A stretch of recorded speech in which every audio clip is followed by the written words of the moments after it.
সে একজন ভালো শিক্ষক ও ভালো লেখকও। এখন কফি খেলে কেমন হয়? আমার খেতে ইচ্ছে করছে। তুমি যেতে থাকো, আমি পরে আসব। আমি কানাডায় বাস করতাম। আমি এখনও কাজটি করিনি। আমার তার সাথে দেখা করার কথা ছিল বা কথা আছে। আমি যদি পাখির মতো উঠতে পারতাম আমি যদি পাখির মতো উঠতে পারতাম। আমার ঘুমের সমস্যা হচ্ছে। আমার ল্যাপটপ নিয়ে সমস্যা হচ্ছে। কী কারণে তুমি এত হতাশ? এই যে বাক্যগুলিকে আমরা আলোচনা করলাম, এগুলিকে যখন আমরা ইংরেজিতে করতে যাব তখন কিছু এজের স্ট্রাকচার আছে। তাহলে আজকে আমরা জানবো এই ক্লাসে 10টি ইংরেজি বলার স্ট্রাকচার। যেমন আমরা প্রথমে বলেছিলাম যে সে একজন ভালো শিক্ষক ও ভালো লেখকও। তো এখানে বোঝানো হচ্ছে একসাথে সে দুইটি কাজ পারে। এক ভালো শিক্ষক অর্থাৎ ভালো পড়াতে পারে, আবার ভালো লিখতেও পারে। তো এই যে দুইটি কাজ ভালো মতো পারে, সেক্ষেত্রে আমরা এদেরকে যে যুক্ত অক্ষরটা দিয়ে যুক্ত করবো সেটা হলো অ্যাজ ওয়েল অ্যাজ। আর এর যে অর্থ হলো এটাও পারে বা ও বলতে পারো এবং বলতে পারো, এটা হয়ে থাকে অ্যাজ ওয়েল অ্যাজ। ওকে, সে এটাও পারে আবার ওটাও পারে। যদি দুইটা কোনো কিছু পারার বোঝায় তো সেক্ষেত্রে আমরা পারা বা পারে না এসব যদি বোঝায় তো সেক্ষেত্রে আমরা অ্যাজ ওয়েল অ্যাজ ব্যবহার করবো। আশা করি তোমরা বিষয়টা বুঝেছ। আর যেমন এখানে রয়েছে he is a good teacher as well as good writer. শুধু সে একজন ভালো শিক্ষকই নয়, সে একজন ভালো লেখকও। ওকে, তোমরা এটাও বলতে পারো। আমরা কয়েকটা আরও এক্সাম্পল দেখিনি, তাহলে তোমাদের বিষয়টা আরও ক্লিয়ার হয়ে যাবে। যেমন মেয়েটি সুন্দরী, এখানে একটা কন্ডিশন যে মেয়েটি সুন্দরী এবং সেই বুদ্ধিমতীও, অর্থাৎ সে ইন্টেলিজেন্ট রয়েছে। শুধু সুন্দরী না, আবার বুদ্ধিমতীও। তো এখানে দুইটাই রয়েছে, একটা হলো বুদ্ধিমতী, একটা হলো সুন্দরী, আর একটা হলো বুদ্ধিমতী। এই দুইটা কন্ডিশনকে আমাদের বোঝাচ্ছে। তো এইরকম যদি থাকে সেক্ষেত্রে আমরা যে বলবো যে দুইটাই যদি একসাথে করে বা পারে না, এরকম যদি থাকে বা থাকে না এসব যদি বোঝায়, তাহলে সেক্ষেত্রে আমরা অ্যাজ ওয়েল অ্যাজ এই যে ফ্রেজটা রয়েছে এটাকে আমরা ইউজ করব। আর এটার অর্থ দাঁড়ায় এবং বা ও হিসেবে। ওকে, তাহলে এর যে সেন্টেন্সটা দাঁড়ায় সেটা হলো the girl is beautiful. This girl is, এই মেয়েটি this girl is beautiful as well as intelligent. মেয়েটি সুন্দরী ও বুদ্ধিমতী, বা মেয়েটি সুন্দরী ও বুদ্ধিমতীও। এখন কফি খেলে কেমন হয়? এই যে কেমন হয় যদি থাকে সেক্ষেত্রে আমরা ব্যবহার করব how about. Okay, how about. আবার এটিকে আমরা প্রথমেই ব্যবহার করব, যেহেতু আমরা এটাকে কোয়েশ্চেন বোঝাতে ব্যবহার করব, তার জন্য আমরা ডাব্লিউএসটাকে প্রথমে রাখবো। তো হাউ অ্যাবাউট এই ফ্রেজটার অর্থ হলো কেমন হয়। তাহলে এখন আমাদের যেটা বাংলা বাক্য রয়েছে, এখন কফি খেলে কেমন হয়, তাহলে আমাদের ইংরেজি যেটা দাঁড়াবে হাউ অ্যাবাউট। আমরা যে প্রথমে বললাম যে এটাকে আমরা প্রথমে বসাবো, যেহেতু আমাদের ডাব্লিউএ অর্থাৎ কোয়েশ্চেন বোঝাবে, সেহেতু আমরা প্রথমে এটাকে ব্যবহার করব। হাউ অ্যাবাউট হ্যাভিং কফি নাও। এখন কফি খেলে কেমন হয়। আর আরেকটা কথা বলে রাখি, এই যে অ্যাবাউট রয়েছে, এই যে এটার পর যে ভার্বটা থাকবে, অর্থাৎ তুমি কি কেমন হয়, কোনো কিছু যদি শিখতে চাও, পড়তে চাও, যাই কিছু হোক না কেন, কেমন হয় যদি তুমি কি বোঝাও যে এটা করলে কেমন হয়, সেটা করলে কেমন হয়, এখন পড়লে কেমন হয়, এরপরে যে ভার্বটা থাকবে না, যেটা তোমার কাজ করা বোঝাবে, তার সাথে কিন্তু আইএনজি থাকবে। ওকে, তাহলে এখানে যে রয়েছে যে আরেকটা আমরা এক্সাম্পল যদি দেখি, তাহলে এখানে দেখতে পাবো কম্পিউটার শিখলে কেমন হয়। আমাদের কেমন রয়েছে, তাহলে আমাদের প্রথমেই এটা আসবে কি হাউ অ্যাবাউটটা প্রথমে আসবে, এবং কি রয়েছে শিখলে, এই যে ভার্বটা রয়েছে এর সাথে আমরা তখন আইএনজি করে দেব। ওকে, তাহলে কম্পিউটার আমাদের সাবজেক্ট রয়ে গেল, তাহলে এটা আমাদের অবজেক্ট হিসেবে আসবে, যেহেতু আমরা সাবজেক্ট হিসেবে হাউ অ্যাবাউট আনবো, কারণ আমরা ইন্টারোগেটিভ কাজ করছি। ওকে, তাহলে হাউ অ্যাবাউট এটা কি, এখানে শিখলে রয়েছে, তার শেখা ইংরেজি কি লার্ন, তার সাথে আইএনজি হলে দাঁড়ায় হচ্ছে লার্নিং। তো লার্নিং দাঁড়ালো, তারপর কি হবে কম্পিউটার, কি শিখতে চাই computer. How about learning computer. তাহলে কম্পিউটার শিখলে কেমন হয়, how about learning computer. Computer শিখলে কেমন হয়। একইভাবে তোমরা বলতে পারো মেয়েটির সাথে দেখা করলে কেমন হয়। তাহলে এখানে তোমরা কেমন হয় এটাকে যদি ব্যবহার করো, তাহলে হাউ অ্যাবাউট এরপর যেটা ভার্ব রয়েছে দেখা করা, তো দেখা অর্থাৎ মিট, তার সাথে আইএনজি হয়ে যাবে। ওকে, তারপর আমাদের মেয়েটি, তাহলে এটা আমাদের অবজেক্ট হিসেবে আসবে। তো মেয়েটির সাথে how about meeting the girl, মেয়েটির সাথে দেখা করলে কেমন হয়। ওকে, তারপর একইভাবে তোমরা এসব একটু বানানোর চেষ্টা করো আর নিচে কমেন্ট করে লেখো। ওকে, আমার খেতে ইচ্ছে করছে, আমার ঘুমোতে ইচ্ছে করছে। এই যে ইচ্ছে করছে, অর্থাৎ তোমার কোনো কিছু ইচ্ছে করছে, তোমার যদি বলো আমার ঘোরার ইচ্ছে করছে, আমার পড়ার ইচ্ছে করছে, আমার নাচার ইচ্ছে করছে, এই যে আমরা ইচ্ছে দিয়ে কিছু সেন্টেন্স বলে থাকি, তখন আমরা ইংরেজিতে যদি এটাকে বলতে যাই তখন আমরা একটা ফ্রেজ ব্যবহার করে থাকি, সেটা হলো ফিল লাইক। ওকে, ফিল লাইক, আচ্ছা সরি, এটা আমরা ছোটো করে লিখি, এটা দাঁড়াবে আমাদের ফিল লাইক। ওকে, তো এই যে লাইক রয়েছে এরপর কিন্তু আমরা ভার্বের সাথে আইএনজি যুক্ত করবো। ওকে, আশা করি বুঝেছো। তাহলে আমাদের যেটা দাঁড়ায়, আমরা যদি একটা এক্সাম্পল দেখে নিই, আমার খেতে ইচ্ছে করছে আমাদের এটা সাবজেক্টের পরে বসবে, তো তোমাদের এটা মনে রাখতে লাগবে। যেমন এখানে আমার ইচ্ছে করছে, তাহলে আই ফিল লাইক, তারপর কী ইচ্ছে করছে তার সাথে আমরা আইএনজি যুক্ত করবো। যেমন খেতে ইচ্ছে করছে, তাহলে আমার হয়ে যাবে ইটিং। ওকে, আমার খাবার ইচ্ছে করছে, আই ফিল লাইক ইটিং। ওকে, তাহলে কি এখন যদি তুমি বলো যে আমার বিরিয়ানি খাওয়ার ইচ্ছে করছে, তাহলে I feel like eating biryani. Okay, আশা করি তোমরা বুঝে গেছো বিষয়টা। আমরা তবু একটা নেক্সট এক্সাম্পল দেখিনি, তাহলে বিষয়টা আমাদের আরও ক্লিয়ার হয়ে যাবে। এটা একটু নেগেটিভ আছে, তোমরা এটাকেও দেখে নিও, চর্চায় থাকলে তোমাদের ভালো হবে। তো এগুলো দিয়ে আবার তোমরা ইন্টারোগেটিভ, এখানে একটা বাক্য রয়েছে, আমার ইচ্ছে করছে না। ওকে, আমাদের ইচ্ছে করছে থাকলে আমরা লিখি, ব্যবহার যেটা করি ফিল লাইক। ওকে, ফিল লাইক আমরা কিন্তু ব্যবহার করি, কিন্তু যখনই আমাদের ইচ্ছে করছে না তাহলে আমরা ডোন্ট ইউজ করবো তার সামনে। ওকে, ডোন্ট ফিল লাইক, আমার ইচ্ছে করছে না। তাহলে আমরা যদি বাক্যটা দেখি, আমার খেতে ইচ্ছে করছে না, আমার, তাহলে আমাদের সাবজেক্ট প্রথমে আসবে আই ডোন্ট লাইক, তারপর কি, খাবার, যদি খাবার হয় খাবার, যদি নাচার হয় নাচার, ড্যান্সিং, তো তার সাথে কি আমরা যুক্ত করবো, আইএনজি। তো থাকলে ইটিং, আমার খাবার ইচ্ছে করছে না, আই ডোন্ট ফিল ইটিং। তারপর ড্যান্সিং থাকলে ড্যান্সিং, আমার নাচার ইচ্ছে করছে না, I don't feel like dancing, আমার নাচার ইচ্ছে করছে না, আমার খাবার ইচ্ছে করছে না, আই ডোন্ট ফিল ইটিং, আমার খাবার ইচ্ছে করছে না। ওকে, এইভাবে তোমরা বলতে পারো এটাকে। আরেকটা আমরা বাক্য দেখেছিলাম যে তুমি যেতে থাকো আমি পড়ে আসবো। তো এখানে দুইটা সেন্টেন্স পাওয়া যাচ্ছে, তো তোমাদের মনে রাখতে লাগবে যে আমরা এখানে দুইটা সেন্টেন্স মেক করবো। ওকে, একটা হলো যে যেতে থাকো, এই যে কোনো কিছুতে কন্টিনিউ বোঝাচ্ছে, কন্টিনিউ বোঝালে সেখানে আমরা একটা ইউজ করে থাকি ভার্ব, সেটা হলো না, ভার্ব বললে ভুল হবে, এটা হলো ফ্রেজ। ওকে, এখানে আমরা ব্যবহার করি কিপ তারপরে যেটা ভার্ব আমরা যেটা করছি বা কন্টিনিউ হচ্ছে, ওকে, তার সাথে আইএনজি ইউজ করবো। ওকে, আমি একটু ভালো করে লিখি, তাহলে তোমাদের বিষয়টা আরও ক্লিয়ার হয়ে যাবে। তাহলে আমরা বললাম যে কি, কোনো কিছু যদি চলমান বোঝায়, যে কোনো কিছু করছো তার সাথে, সেক্ষেত্রে আমরা একটা ফ্রেজ ইউজ করতে থাকি, সেটা হলো কিফ। তারপরে যেটা আমরা করছি, যেটা আমরা করতে চাই, তার সেই যে ভার্বটা আসবে তার সাথে আমরা আইএনজি ব্যবহার করবো। ওকে, আর এরপরে আমাদের নেক্সট সেন্টেন্সটা হবে। তাহলে এখানে আমরা খেয়াল করি বিষয়টার দিকে, যেমন এটা হচ্ছে কিপ গোয়িং, অর্থাৎ যেতে থাকো, আর এর যে বাংলা মিনিংটা হয়, কিপের পরে যদি ভাইয়ের আইএনজি হবে, তার সাথে কিন্তু থাকো বা থেকো বা থাক, এরকম কিন্তু একটা শব্দ যুক্ত হবে বাংলার ক্ষেত্রে। ওকে, তাহলে আমাদের যেটা দাঁড়ায় যে তুমি যেতে থাকো, বা এখানে কিন্তু তুমিটা উজ্জ্ব রয়েছে, তুমি কিন্তু না আসলে কোনো আমাদের যায় আসেন, যেতে থাকো, এই যে থাকো রয়েছে, যেতে থাকো, তাহলে কিপ গোয়িং, যেতে থাকো, অর্থাৎ সে চলমান, এখন সে যেতেই রয়েছে। তো সেক্ষেত্রে আমরা কিন্তু এই ফ্রেজটাও ইউজ করে থাকি, আমরা কিন্তু সবসময় কন্টিনিউয়াস ইউজ করবো না, তো কন্টিনিউয়াসের জন্য আমাদের সাবজেক্ট ভার্ব অবজেক্ট লাগবে, কিন্তু এটা যদি আমরা ব্যবহার করি, আমরা কোনো কিছুকে অর্ডার দেওয়ার ক্ষেত্রে আমরা কিন্তু ব্যবহার করতে পারি। তুমি যেতে থাকো, খেতে থাকো, গান গাইতে থাকো, নাচতে থাকো, এইসব কিন্তু আমরা ব্যবহার করবো। তাহলে keep dancing, keep running, keep showing, দেখতে থাকো, সিং। ওকে, এইসব কিন্তু আমরা ব্যবহার করবো। আর তারপর আমরা যেটা করতে, তারপরে একটা যে সেন্টেন্স রয়েছে, I will come later on. Okay, আমি পরে আসবো, তারপর তোমরা কি বলতে চাও সেটাকে তোমরা ব্যবহার করতে পারো।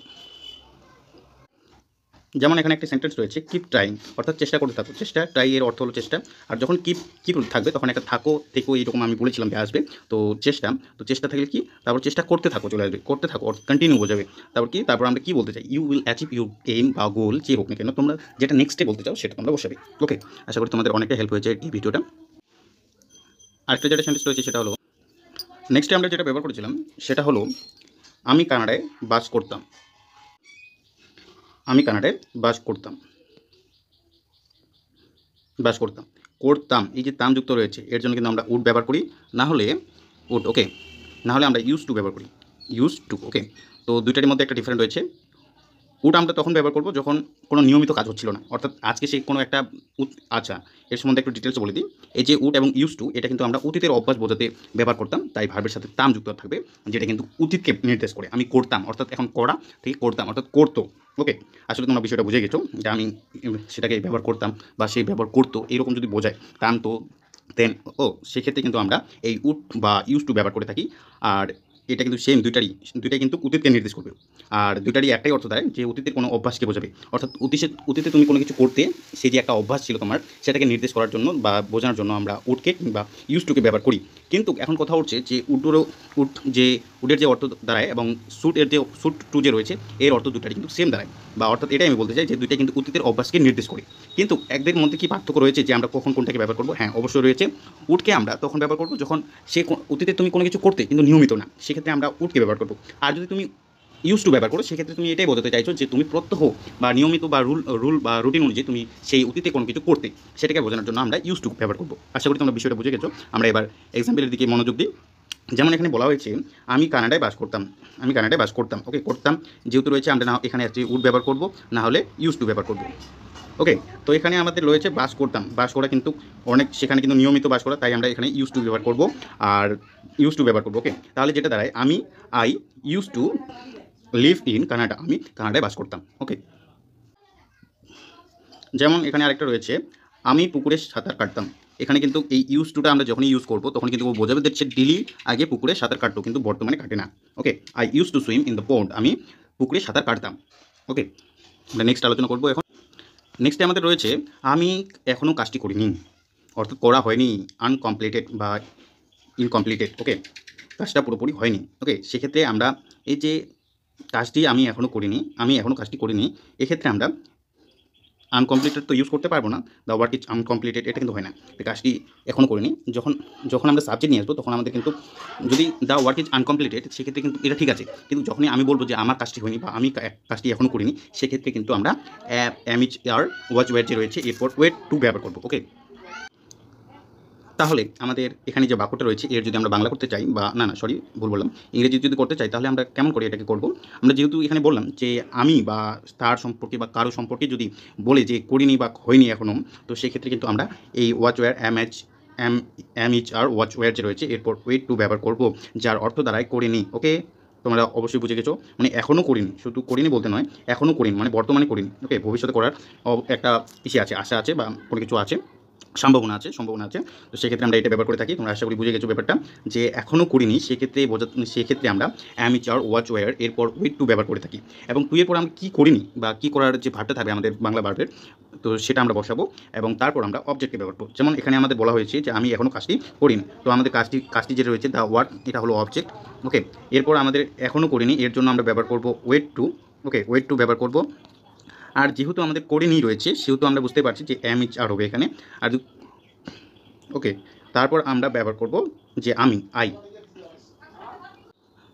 তাহলে এটার যে আমাদের ইংরেজি অর্থটা দাঁড়ায় বা ইংরেজিটা রূপটা যেটা দাঁড়ায় সেটা হলো I am wait to do the work.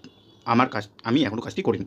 I am wait to do the work, আমি কাজটি এখনও করিনি। ওকে, যেমন এখানে একটা বলা হয়েছে যে আমি এখনও তাকে টাকা দেইনি। ওকে, দেইনি, তার জন্য আমাদের প্রেজেন্ট বসাবো আমরা। ওকে, তো দেইনি, এখনও টাকা দেয়নি বা দেইনি। ওকে, নি, এই যে নি রয়েছে বা ওখানে একটু ভুল বলেছিলাম, এখানে কিন্তু একটা নেগেটিভ অর্থ থাকবে যে এখনও নি এর যদি বোঝায়, তো সেক্ষেত্রে আমরা কিন্তু এম টু এইচ টু এরপর ওয়েট টু ইউজ করবো। ওকে, ওয়েট টু, তারপর যেটা আমরা করতে চাই ঠিক আগের মতোই, তো আমাদের এখানে আমি রয়েছে তাই আমরা আই বসাবো, তারপর এম টু এর জন্য আসবে যে এখন দেইনি, এটা প্রেজেন্টে বোঝাচ্ছে।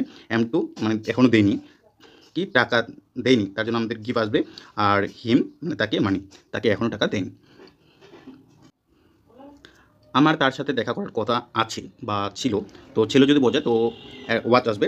আর এই যে কথা আছে বা কথা এই যে যদি থাকে ওকে, তো সেখানে আমরা সাপোজ টু ইউজ করি, সাপোজড ইডি হবে এবং টু ইউজ করি। ওকে, সাপোজ টু এই যে রয়েছে এটা ফ্রেজটা আমরা ব্যবহার করে থাকি এবং এর পূর্বে আমরা অ্যাকর্ডিং যে আমরা প্রেজেন্টে বলছি না ফার্স্টে বলছি, সেই অনুযায়ী আমরা অক্সিলারি ভার্ব বসাবো এবং যে আমাদের সাবজেক্ট রয়েছে সে আমাদের প্রথমে বসবে, তারপর আমরা এটাকে ব্যবহার করবো।